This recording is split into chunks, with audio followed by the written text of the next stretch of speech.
thématique c'est bien différente. obligé de rappeler que, oui...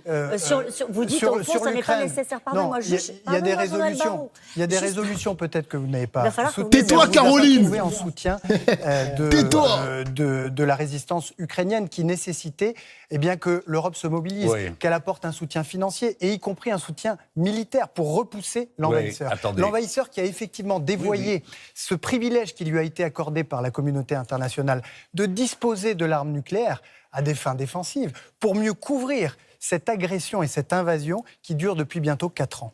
Bon, ne soyez pas injuste.